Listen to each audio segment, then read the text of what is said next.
to Merriam-Webster, during the 1970s, the term Latina was invented to describe a woman of Latin American ancestry living in Latin America or the United States. Merriam-Webster, however, does not consider the term Afro-Latina a word. To them, America's most trusted dictionary, Latin American people of African ancestry do not exist. It is merely hearsay, a term attributed to those who have felt the noose but have only loosely been hung by the tree, or maybe she is the tree, the way her roots always got their foot on the necks of all cultures. Thank a black woman for always giving you something to be microaggressive about, to fawn over in disbelief. Latina, an adjective that behooves to be seen.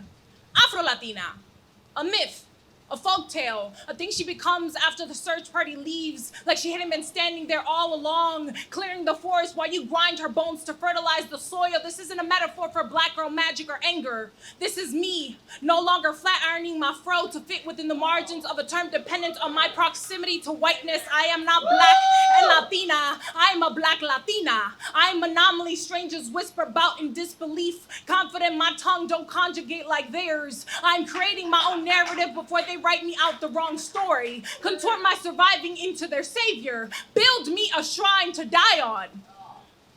And haven't we always been damaged goods?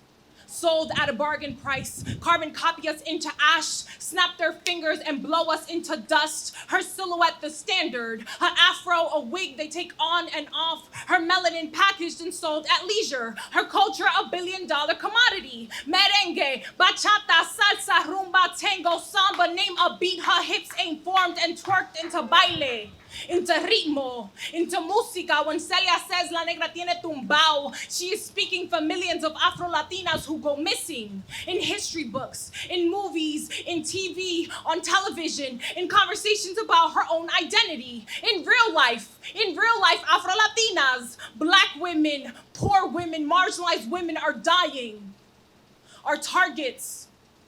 And those who love her culture won't attend her funeral, will not speak of her life, instead tape up her house, ready to thrift and shop her culture away, buy up heirlooms and call them spicy, bloody red with passion. Do you see it?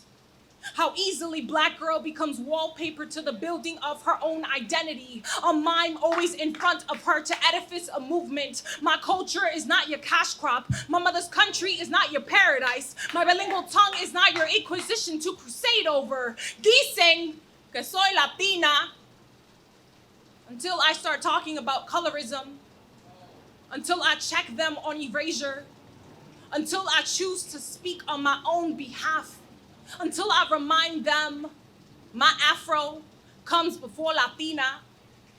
So that's a poem.